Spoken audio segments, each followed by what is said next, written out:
성도 여러분을 축복합니다. 4주 전, 3주 전에 오늘 같은 신약성경 본문의 말씀으로 두 번 설교하였는데 계속해야 되는데 어린이주일하고 어버이주일이 껴서 이제 중단하고 이제 설교를 하였고, 그리고 이제 오늘 다시 4주, 3주 전으로 돌아가서 세 번째 말씀을 전하게 됩니다.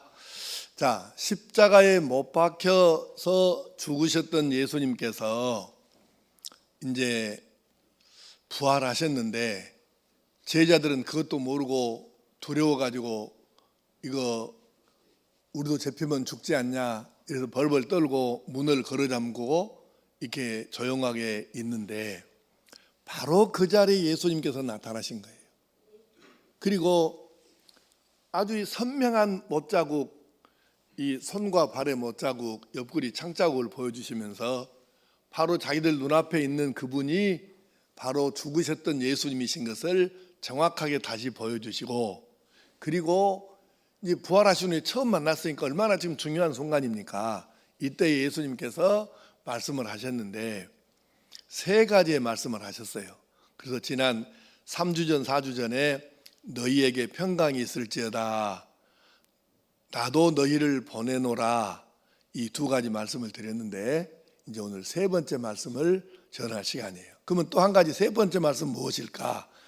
자, 다시 한번 요한복음 20장 21절과 22절 말씀만 읽겠습니다. 자막을 보시고 시작. 예수께서 또 이르시되 너희에게 평강이 있을지어다. 아버지께서 나를 보내신 것 같이 나도 너희를 보내노라. 이 말씀을 하시고 그들을 향하사 숨을 내쉬며 이르시되 성령을 받으라. 아멘. 아멘. 그러니까 예수님께서 너희에게 평강이 있을지어다, 너희를 보내노라, 이 말씀 다음에 세 번째로 주신 말씀은 성령을 받으라, 바로 이 말씀이었습니다. 그런데 예수님은 이 말씀을 하시고 40일을 더 계시다가 하늘나라로 올라가셨는데, 내가 반드시 다시 온다 하시고 올라가셨죠. 근데 그 올라가시면서 모든 성도들에게 또 하신 말씀이 뭐였냐면 성령을 받아야 된다는 거예요. 그 부분을 읽겠습니다. 사도행전 1장 3절에서 5절 말씀 시작. 그가 고난받으신 후에 또한 그들에게 확실한 많은 증거로 친히 살아계심을 나타내사 40일 동안 그들에게 보이시며 하나님 나라의 일을 말씀하시니라. 사도와 함께 모이사 그들에게 분부하여 이르시되 예루살렘을 떠나지 말고 내게서 들은 바 아버지께서 약속하신 것을 기다리라.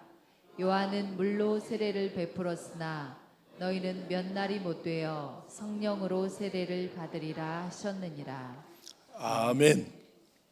그러니까 예수님께서 부활하셔서 첫 번째 하신 말씀도 성령을 받으라.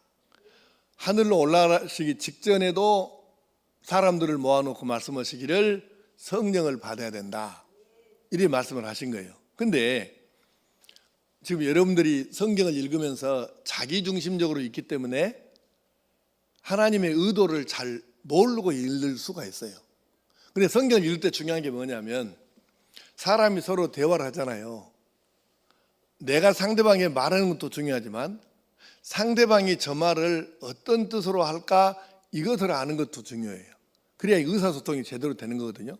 근데 성경을 읽을 때 대부분 내게 은혜가 되고 뭐 나한테 좋고 뭐 이런 말씀만 이렇게 골라서 읽고 그렇게 해석을 하니까 하나님이 어떤 뜻으로 이 말씀을 주셨는지 하나님의 의도에 대해서는 우리가 빗나갈 때가 너무 많아요.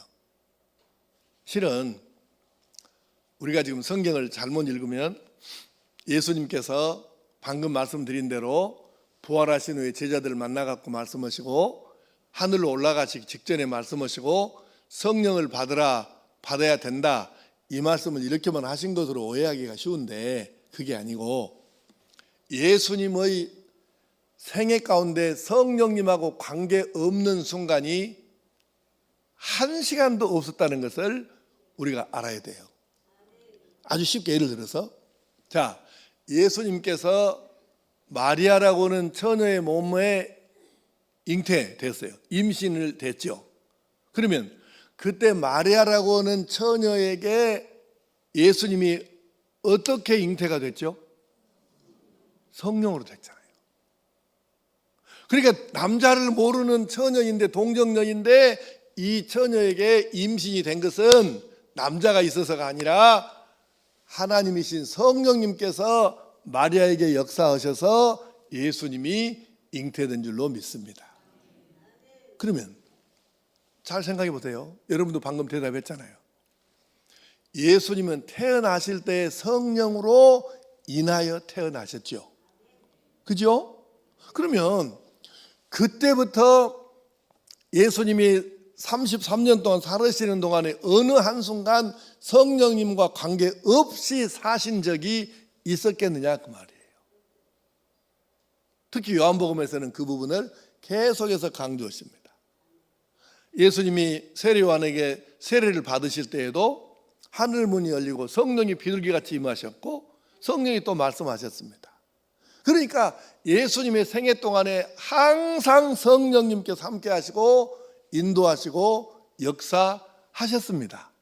그리고 십자가에 못 박혀 죽으실 때에도, 부활하실 때에도, 그리고 부활하신 후에도 다시 오실 때까지 예수님은 항상 성령님과 함께 하신 줄로 믿습니다. 자, 보세요.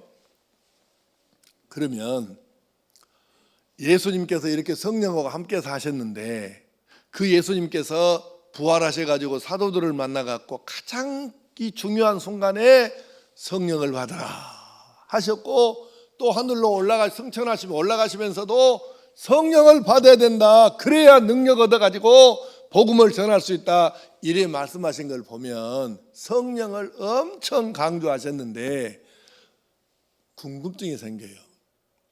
도대체 예수님은 왜 그렇게 우리에게 성령을 받아라, 성령을 받아야 된다, 성령 충만해야 된다, 이걸 왜 그렇게 강조하셨냐는 거죠. 간단합니다. 예수님은 이제 하늘로 올라가셔야 되잖아요. 그러면 예수님도 안 계시는데 사도들을 비롯해서 성도들, 예수 믿는 사람들은 어떻게 살아야 됩니까? 세상 갈수록 험해져 가고 악해져 가지고 핍박과 박해가 엄청 들어올 건데 그때 어떻게 살으라고? 그래서 예수님께서 내가 떠나가야 성령님이 오시고 성령님이 너희 속에 들어가셔야 이 핍박과 환난 당하는 시대에 너희들이 참고 견디고 이겨낼 수 있고, 힘들고 어려울 때마다 성령이 힘주시고 지혜 주시고 능력을 주셔야 돌파할 수 있고, 그러니까 너희들은 내 대신에 오실 성령 충만해야 내 제자로도 살 수 있고 하나님의 아들 딸로도 살 수 있으니 반드시 너희들은 성령을 받아야 된다. 이러기 때문에 예수님께서 하늘로 올라가시기 전에 성령을 받아야 된다. 이렇게 말씀하신 줄로 믿습니다. 그러면 성령님은 어떤 분이실까? 우리하고는 어떤 관계가 있을까? 이 부분을 조금 정리해 보겠습니다. 자, 우선 한번 따라해 보겠습니다. 성령님은 보혜사이십니다. 그래요. 성령님은 보혜사이십니다. 자, 성경 먼저 읽겠습니다. 요한복음 14장 16절 17절 말씀 시작. 내가 아버지께 구하겠으니 그가 또 다른 보혜사를 너희에게 주사 영원토록 너희와 함께 있게 하리니 그는 진리의 영이라. 아멘. 그렇게 돼 있잖아요. 다시 보시면 그는 성부 하나님이세요. 그가 또 다른 보혜사를 너희에게 주사 영원토록 너희와 함께 있게 하겠다. 그러면 또 다른 보혜사라고 이렇게 표현된 걸 보니까 원래 진짜 보혜사가 계셨다는 얘기예요. 안 그러면 못한뒤 또 다른 보혜사 이렇게 말하겠어요. 이 컵이 하나밖에 없으면 이 컵 그러면 되는 거예요. 그런데 이것과 똑같은 또 다른 컵이 저기 안에 하나 더 있으니, 그러면 또 다른 이와 똑같은 컵이 하나가 더 있다는 얘기예요. 최소 하나 이상이 있다는 얘기죠. 그러면 또 다른 보혜사가 있다, 그분을 너희에게 보내주신다. 그 말은 원래 보혜사란 분이 계셨다는 거지요. 그러면 그 원래 보혜사는 누구시냐? 예수님이셔요. 그래서 예수님께서 이 세상에 오셔가지고 우리를 사랑하시고 인도하시고 치유해 주시고 복음을 전해 주시고 마지막에는 우리 죄를 씻어 주시려고 십자가에 달려 대신 죽어 주시고, 그러니까 이 모든 역할을 하신 분이 예수님인데, 예수님이 어떤 역할을 하셨느냐? 보혜사의 역할을 하셨다. 그래서 또 다른 보혜사인 성령, 내가 하늘로 올라가 버리면 내 대신 보혜사 역할을 할 또 다른 분을 내가 보내주겠다. 그분이 누구냐? 성령이시라, 그 말입니다. 자, 그러면 한 군데만 읽고 이제 보혜사가 뭔지 설명하겠습니다. 요한복음 16장 7절 말씀을 세번역 성경으로 보겠습니다. 자, 시작. 그러나 내가 너희에게 진실을 말하는데 내가 떠나가는 것이 너희에게 유익하다. 내가 떠나가지 않으면 보혜사가 너희에게 오시지 않을 것이다. 그러나 내가 가면 보혜사를 너희에게 보내주겠다. 아멘. 예수님께서 하늘로 올라가셔야 돼요. 그러면 아까 말씀드린 대로 성도들은 어떻게 사냐 그 말이에요. 그래서 예수님께서 올라가시면 예수님 대신 보혜사 역할을 하실 또 다른 분이 오시는데 그분이 바로 성령님이고, 그래서 계속 보혜사 보혜사 보혜사 이러는데 도대체 이 보혜사라는 말이 뭔 말인가? 그래서 이 보혜사라는 말이 사실은 우리 한글도 아니고 이게 어려운 말이에요.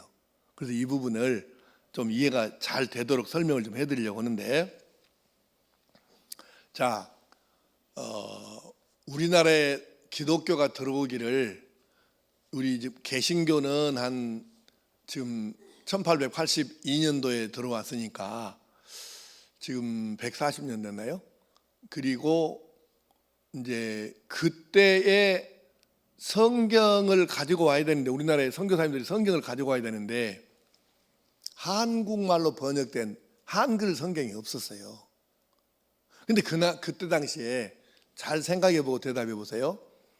140년, 50년, 60년 전에 이 성경은 원래 구약 성경은 히브리말로 되어 있고 신약 성경은 헬라어로 되어 있는데 150년 전에 우리나라에 히브리어나 헬라어를 하는 사람이 있었을까요? 없었을까요? 어떻게 그렇게 잘 알아요? 그 당시에 우리나라는 조선시대에 쇄국 정책을 썼어요. 그래서 대원군하고 고종 황제가 쇄국 정책을 써서 문을 걸어잠그고 외국하고 교류를 못하게 했어요. 그리고 대부분의 당시 조선 사람들은 극소수 사람들을 빼놓고는 우리나라 말고 나라가 중국하고 일본하고 이 정도만 있는 줄 알았어요. 답답한 시절이죠. 그런데 알고 보면 중국하고 일본만 있는 게 아니잖아요. 그래서 그 당시에 기독교가 한국에 들어오려고 해도 가지고 올 한글 성경이 없으니까 주로 3가지 성경이 있었어요. 물론 그 시절에 성경이 있었어도 지금처럼 성경이 흔한 시절이 아니에요. 어쩌다가 어떻게 한번 볼 수 있는 그런 희귀한 거죠. 그래서 선교사님들이 가지고 온 첫 번째 성경은 영어 성경입니다. 당연히 그랬겠죠. 선교사들이 영어권에 있었으니까. 두 번째는 우리가 한문 공부를 꽤 했잖아요, 우리나라 사람들이. 그래서 중국어 성경이 있습니다. 한문으로 돼 있죠. 그 성경을 가지고 들어온 거예요. 그 다음에 또 한 가지가 더 있었는데 일본어 성경입니다. 그러니까 중국하고 일본은 우리보다 먼저 기독교가 들어가 가지고 그래도 성경이 그 나라 말로 번역이 됐거든요. 그래서 이 셋 중에 하나를 가지고 들어왔는데 그래 봤자 읽을 수 있는 사람 몇 명 되겠어요? 결론은 뭐예요? 한글로 빨리 번역해야 된다. 그런데 한글로 번역을 하려고 보니까 히브리어를 압니까? 헬라어를 압니까? 우리나라 사람들이. 그때 그 공부한 사람이 하나도 없었다고요. 그래서 어쩔 수 없이 중국어 한문은 알고 일본말을 아는 사람들이 있으니까 중국어 성경을 한글로 번역하고 일본어 성경을 한글로 번역한 거예요. 히브리어를 직접 한글로 번역하고 헬라어를 직접 한글로 번역했으면 오류가 좀 적었겠죠. 근데 한 다리를 걸치다 보니까 내가 참 신통망통하게 느끼는 것 중에 하나가 뭐냐면, 내가 설교를 하고 그 다음에 또 광고 도잖아요. 그 이제 그러고 나서 뭐 하루나 이틀이나 며칠 뒤에 교인들 만나서 얘기 들어보면 그 언제 그런 광고를 했다요. 이런 사람들이 한두 명이 아니고 광고 내용을 영 다르게 알고 있어. 그렇게 말 안 했다요. 나는 그렇게 알아들었는데요. 아니 이게 원래가 아니에요. 그러니까 한 다리만 걸쳐도 이게 복잡한 것입니다. 그리고 누가 다른 사람이 전해줬다 그러면은 우리가 좀 100명이 줄을 딱 서요. 그래갖고 맨 1번, 2번한테 철수 아버지가 오늘 아침에 회사 출근하다가 교통사고 났다가네. 그 말을 전해주면 이제 2번이 3번한테 전해줘. 그러면 이제 맨 마지막에 100번째까지 가지 않겠어요? 그럼 100번째 사람은 처음에 한 말하고는 아무 상관없는 얘기를 듣는 거예요. 우리 학교 다닐 때 그 얘기 배웠죠? 그러니까 한 다리를 걸치면 벌써 복잡해. 그래서 우리나라 성경이 처음에 번역할 때는 정확하지가 않았어요. 오류가 많았어요. 근데 지금은 아니에요. 왜냐하면 지금은 성경을 우리나라 사람도 헬라어 히브리어를 열심히 공부해가지고 아주 박사들이 많습니다. 그래서 지금 여러분이 가지고 있는 성경은 히브리어나 헬라어 성경하고 차이가 없는 정도가 된 거예요. 그러니까 이제는 여러분이 의심할 필요가 없어. 그냥 그대로 성경대로 믿으면 되는 거예요. 근데 자, 보혜사라는 말은 자 방송실 띄워보세요. 한문으로는 이렇게 써요. 보혜사 한문 띄워봐요. 한문 사인이 안 맞네. 자, 보혜사라는 말은 한문으로 보면 보호하시고 은혜를 주시고 가르쳐 주시는 스승님 이런 의미예요. 보혜사라는 말이. 근데 이 말을 헬라어를 중국어로 발음할 때 비슷해요. 그래서 보혜사라고 한문을 그렇게 해서 지은 거예요. 그러니까 이거 우리말이 아니에요. 보혜사라는 말은 원래 중국어를 지금 베껴온 거예요. 이제 나오네. 저희 보혜사 한문을 쓸 때는 저렇게 써요. 보혜사라는 말을. 그런데 이 말이 원어인 헬라어로는 이렇게 씁니다. 이제 여러분은 뭔 말인가 모르겠지만 그냥 읽어보면 파라클레이토스라는 말이에요. 이게 헬라어 원어예요. 원어를 직역하면 두 가지 단어가 합성되는 말이에요. 옆에라는 말과 도와준다는 말이 합해져서 파라클레이토스가 된 거예요. 그러니까는 옆에서 도와주시는 분 이런 뜻이에요. 원래 직역을 하자면. 그런데 이 말을 영어로 하면 어떻게 하냐면 파라클레이터라고 말해요. 근데 이것을 이제 주로 라틴어를 많이 이제 인용을 하는데 라틴어는 이렇게 말합니다. 파라클레투스.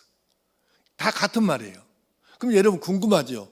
그러면 도대체 원어의 뜻이 뭐란 말이요? 궁금하죠? 그거 좀 풀어드릴게요.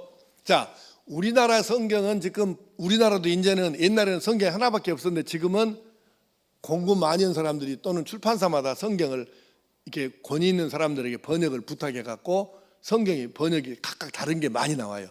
그래서 지금 제가 가지고 있는 성경은 이게 이제 제목이 이렇게 써 있죠. 대조 성경. 뭘 대조했단 말이냐? 그래서 여기가 이쪽은 여러분이 가지고 있는 개역 개정판이고 이쪽에는 새번역 성경으로 돼 있어요. 그리고 이제 우리 집에 내가 그 한글로 각각 다른 그 책이 나오면 번역본마다 다 내가 구해가지고 집에 성경이 우리나라 말로 돼 있는데도 내용은 조금씩 다른 게 14권이 있어요. 내가 다 사모았어요. 그래서 설교 준비할 때 이거를 어느 거에 더 정확한가를 이제 헬라 사전하고 히브리 사전하고 비교해서 보거든요. 근데 지금 내가 그 머릿속에 생각난 대로 말씀을 드리면 우리나라에는 여러분이 한 3, 40년 전에 보던 개역 성경이 있었고 지금 보고 있는 개역 개정판이 있고 새번역 성경이 있고 공동번역 성경이 있고 현대어 성경이 있고 현대인의 성경이 있고 쉬운말 성경이 있고 바른 성경이 있고 우리말 성경이 있고 킹제임스 성경이 있고 그다음에 천주교인들이 보는 가톨릭 성경이 있고 그다음에 그 외에도 지금 몇 개 더 있어요. 얼른 지금 생각난 걸 말씀드렸는데 그러면 영어는 훨씬 오래 번역이 됐으니까 훨씬 번역이 많겠죠. 그러면 영어 성경은 번역본이 몇 권이나 될까? 종류가 100권이 훨씬 넘습니다. 종류가 100종류가 넘습니다. 그런데 다 그 성경이 옳으냐? 또 그건 아니에요. 왜냐하면 성경을 자기들 나름대로 자기 체험과 자기 지식과 자기 언어 실력으로 번역을 하다 보니까 각기 다른데, 그래서 공인받은 이 성경은 그런 대로 원어에서 비교적 가깝다 이렇게 인정받은 성경이 있어요. 그 영어 성경 몇 개를 파라클레이토스라고 하는 헬라어를 어떻게 번역했는지를 제가 몇 개만 소개해 드릴게요. 자, 영어 성경은 우선 위로자라는 말이 있습니다. 위로자. 그러니까 파라클레이토스라는 말을 위로자로 번역한 성경은 영어 킹 제임스 성경, 그다음에 YLT라는 성경, 그다음에 이제 상담자라고 번역한 게 있어요. 영어의 NIV 성경, RSV 성경, 이건 아주 유명한 번역판이에요. 영어권에서도. 그래서 이 NIV하고 RSV가 상담자로 카운셀러도 돼 있고, 그다음에 변호사로 번역되기는 NRSV, 그다음에 돕는 자로 번역된 게 NASB, 이런 식으로 영어 성경에 번역본이 많아가지고 각기 다른 말로 번역을 하는데, 그러면 보혜사이신 성령님은 우리 지금 한글로 말하면 이런 뜻이에요. 나를 대신해서 말해주는 분, 대언인, 내 변호사 되신 분, 나를 하나님과 내 사이에서 중재해 주시는 분, 그 다음에 나에게 맨날 협조해 주시는 분, 나를 대신해서 나를 대변해 주시는 분, 나를 보호해 주시는 분, 나를 도와주시는 분, 이런 의미인데, 정확한 의미는 방금 말한 이 7가지 의미를 합쳐놓은 게 보혜사라는 말의 뜻이에요. 파라클레이토스라는 말에. 자, 그러면 이렇게도 말할 수 있어요. 자, 요한 1서 2장 1절 말씀 보겠습니다. 시작.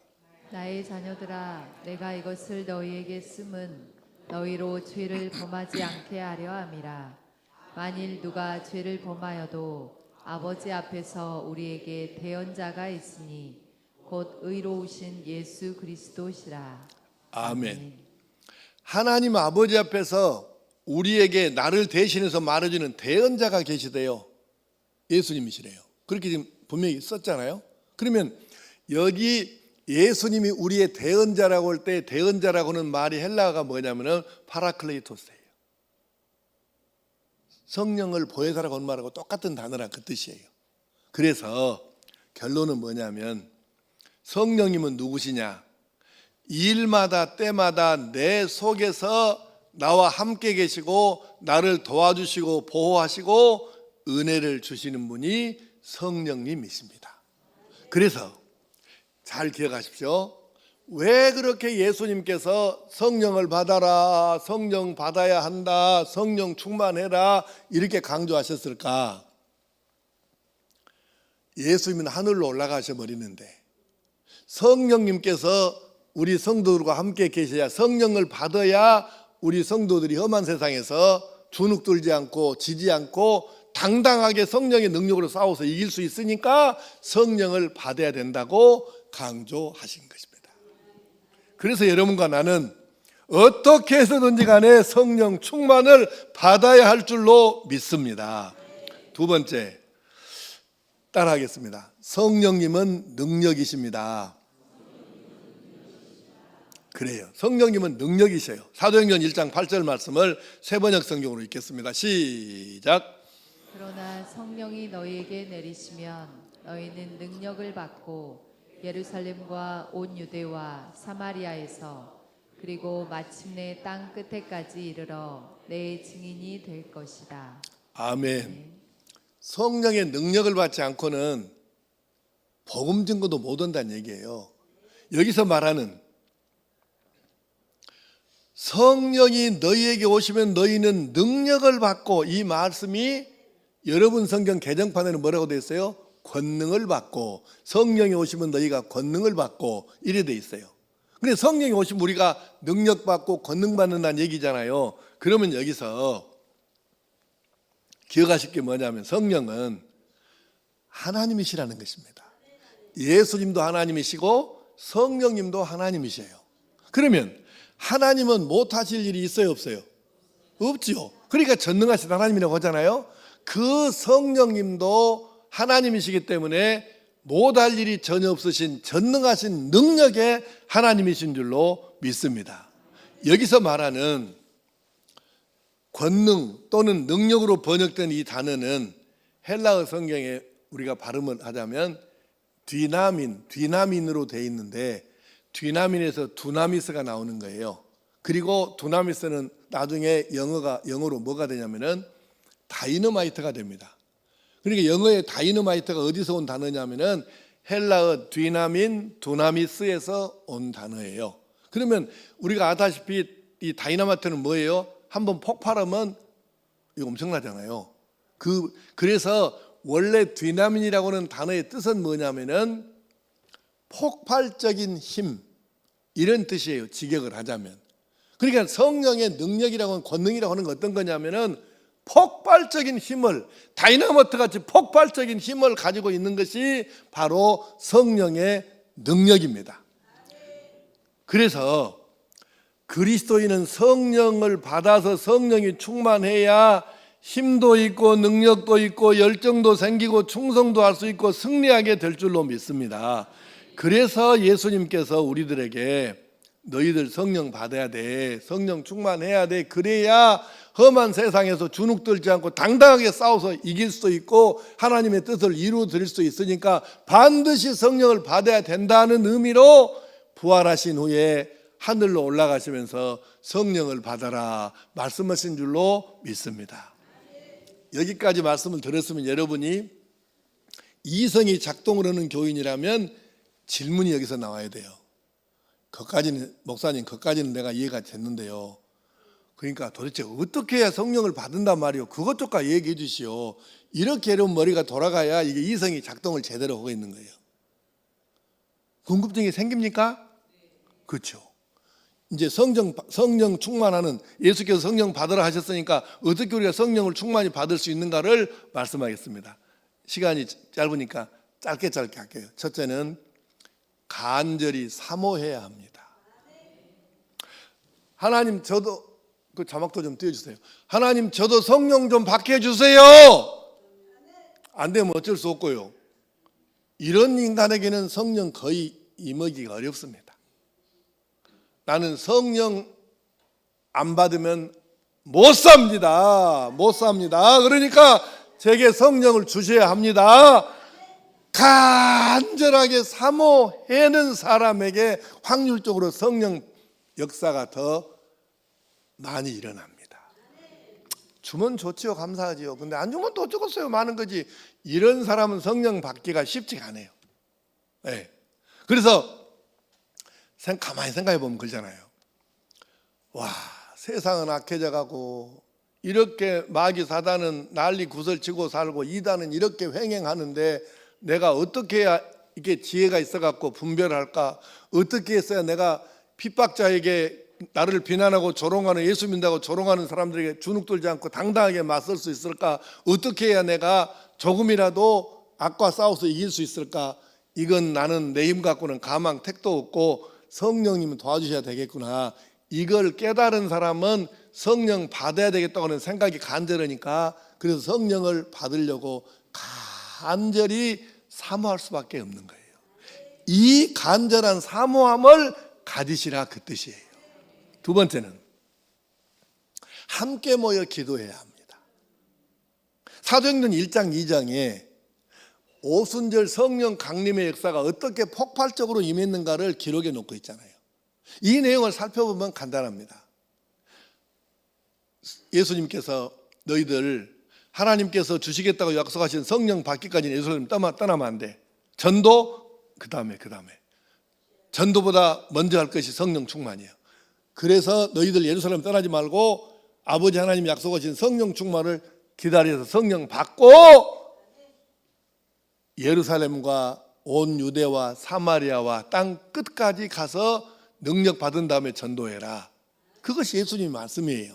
그러면 이 말씀을 들은 사도들과 성도들이 생각해 보니까 자기들은 능력이 없어요. 잡히면 그냥 체포당하면 가서 고문당하다가 사형을 당할 수 있고 이렇게 되잖아요. 그래서 이 사람들이 마음에 생각한 거예요. 그래, 우리가 죽기를 각오하고 어차피 죽을 거 죽기를 각오하고 기도하다가 성령 충만이나 바꿔보자. 그래서 이 사람들이 120명이 예루살렘 마가의 다락방에 갔는데, 우리 한국 사람들은 다락방 그러면은 2층에가 조그맣게 그 천장도 거의 뭐 없는 것처럼 해갖고 기어서 들어가야 되는 이런 방을 다락방이라고 머릿속에 입력이 돼 있어요, 한국 사람들은. 근데 지금 이스라엘의 다락방은 그런 개념의 방이 아니에요. 그냥 알기 쉽게 말하면 2층 방입니다. 그냥 2층 방이에요, 집이에요. 그래서 2층에 들어갔는데 거기가 집이 좀 컸어요.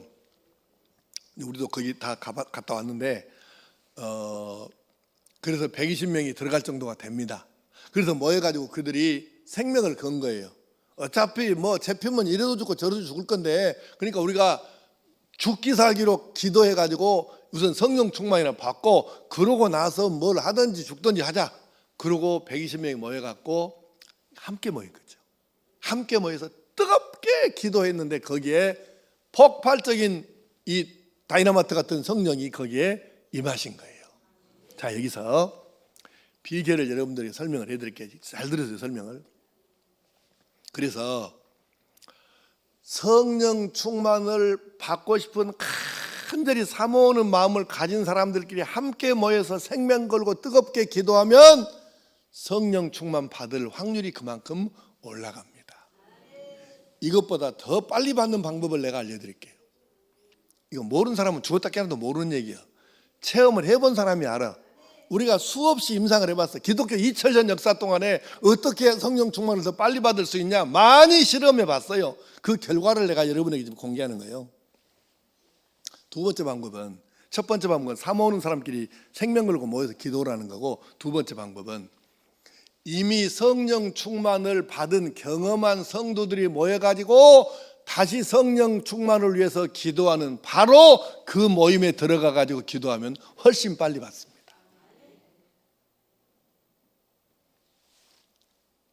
우리 빙태현 장로님은 순복음교회 몇천 명 모이던 교회 다니다 오신 분이거든요. 빙 장로님 지금 내 설교 잘 듣고 계시죠? 방금 내가 한 말씀이 순복음교회에서 경험해보고 나니까 맞아요, 안 맞아요? 맞습니다.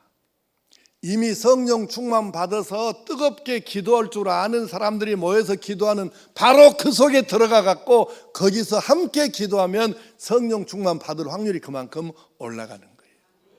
이건 아는 사람만 얘기할 수 있는 거지, 모르는 사람은 죽었다 깨어나도 이건 모르는 원리를. 그러니까 이 두 가지를 기억하세요.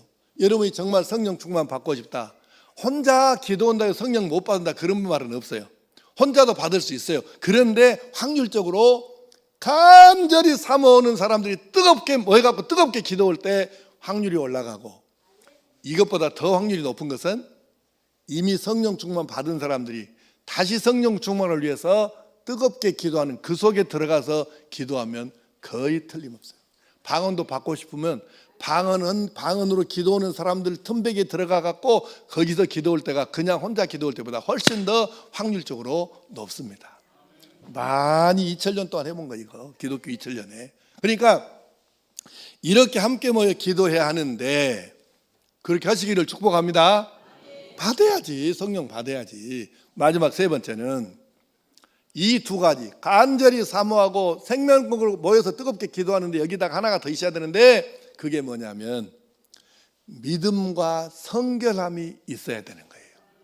믿음 없으면 안 되니까 그거는 뭐 그냥 당연한 거고, 그러면 성결이 뭐냐? 왜 성결이 필요하냐? 성결은 깨끗하게 거룩해진 것입니다. 자, 하나님께서는 무소부재라고 우리가 그런 말을 써요. 안 계신 것이 없다는 말이에요.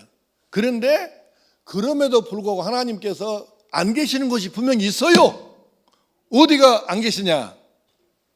죄하고는 함께 같이 못 계셔요. 예수님, 하나님은. 하나님이 다 어디나 계실 수 있는데 죄하고는 같이는 못 계셔요. 네. 이게 원리예요. 그러면 우리가 내 심령 속에가 성령이 오셔야 되는데, 하나님은 성령은 하나님이신데, 그러니까 내 속에 들어오셔야 되는데 내 속에 죄가 가득해 갖고 씻어지지 않았으면 오실 수 있다, 없다? 없다. 그래서 기도할 때 성령 충만을 열망하고 대망하는 기도를 할 때 먼저 강조하는 게 뭐냐면 우리 이 시간에 회개 기도합시다. 그래서 회개부터 하고 심령이 성결해지면 거기서 뜨겁게 기도할 때 성령의 역사는 빨리 강하게 일어나는 거예요. 우리 여기 지금 청년들이 오늘 시험 보니까 21명이 나왔는데 이 애들이 청년들이 청년 대학부가 모여서 단체로 수련회를 할 때 하잖아요. 기도회 하잖아요. 특히 이제 대학생들 같은 경우는 CCC를 이제 많이 들어가는데 CCC는 완전히 공인된 우리가 교회에서 공인한 아주 건전한 단체니까 대학생들 우리 여러분 아이들 대학교 가면 CCC 먼저 들어가라 그렇게 권해야 돼요. 요새 하도 이상한 단체들이 많아갖고 유혹 그런 데가 많거든요. 근데 CCC는 건전하니까. 근데 CCC가 여름 수련회가 있고 겨울 수련회가 있는데 이 사람들이 얘들이 수련회를 하면은 이제 성령 대망회를 해가지고 성령 받으려고 집회를 하거든요. 그때 기도회를 할 때에 회개를 권장하고 성령을 설명하고 우리 이렇게 기도하면 성령이 역사하신다 들어오신다 이걸 알려주고 기도회를 하거든요. 회개 기도하고 너그 CCC 수련회 기도에 참석한 사람 해본 사람 손 들어봐. 하나 둘 셋 넷 내려. 근데 어찌 넷밖에 안 갔냐? 가야 돼. 이런 데는 가야 돼. 자, 야, 네가 경험 얘기해봐. 그래서 거기서 성령 충만 받은 사람들이 많이 적어. 에? 몰라? 속 터진다. 많아요. 그래서 CCC 수련회 때 성령 받은 사람들 많습니다. 그러니까 우리가 회개하고 간절히 사모하는 성도들이 함께 모여서 뜨겁게 기도하면 성령이 반드시 역사하십니다. 그래서 내가 그룹 기도를 하라고 이 끼리끼리 모여갖고 10명 미만으로 너무 많이 모여도 골치 아파. 그리고 5명에서 7명 정도가 제일 좋은데 그래서 모여서 기도하라고 하는 이유가 그래서 하는 거예요. 성령 충만을 받아야 되니까 그렇게. 자, 다시 정리합시다. 어떻게 성령 충만 받을 수 있느냐? 첫째, 간절히 사모해야 한다. 둘째, 함께 모여서 생명 걸고 기도해야 된다. 그런데 여기서 참고로 확률이 더 올라가는 것은 이미 성령 충만 받은 경험이 있는 성도들이 다시 성령 충만을 위해서 뜨겁게 기도하는 속에 들어가서 함께 기도하면 그만큼 빨라진다. 그 다음에 세 번째는 믿음과 성결함이 있어야 한다. 성령은 죄하고는 같이 못 있어요. 회개해야 됩니다. 그래야 성령이 역사하셔요.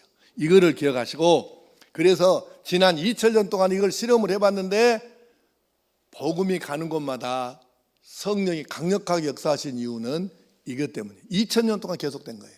지금까지. 그러므로 우리가 이렇게 성령 충만을 사모하고 기도하고 성결하게 해서 우리가 성령 충만 반드시 받을 수 있기를 축복합니다. 이제 말씀을 마치겠습니다. 예수님께서는 부활하신 후에 사도들을 만나가지고 처음으로 하신 말씀이 성령 받으라였고 40일을 더 계시다가 하늘나라로 올라가실 때에도 하신 말씀이 성령 받아야 된다. 그래야 능력 받는다 하셨으니 그만큼 성령 충만이 하나님의 사람들에게는 중요하다는 뜻 아니겠습니까? 그렇죠. 당연히 중요하죠. 그래서 오늘 여러분과 내가 성령 충만해야 험한 세상에서 견디고 참고 승리하고 충성할 수 있으니 간절히 사모하고 이 사모함이 뜨거운 성도들이 모여서 함께 기도하고 성결함으로 모두가 성령이 충만해서 날마다 성령과 함께 기쁨과 승리, 감격과 찬양이 있는 하나님의 사람으로 살아갈 수 있기를 간절히 축복합니다. 기도하십시다. 아버지 하나님, 우리 예수님 하늘나라로 올라가시기 전에 너희들 성령 받아야 내가 없는 동안에 넉넉하게 이길 수 있다. 그래서 성령을 받으라 말씀하셨습니다. 오늘 저희들 이 말씀을 기억하면서 나도 성령 충만해야 험한 세상 이길 수 있겠구나, 이걸 깨닫고 간절히 사모하고 사모하는 성도들이 함께 모여서 뜨겁게 생명 걸고 기도하고 먼저 회개하고 심령이 성결해져서 사모하는 이마다 성령을 받아가지고 하나님의 아들로 딸로 예수님의 제자로 승리하는 삶을 살아가게 하여 주시옵소서. 주 예수님의 이름으로 기도하옵나이다.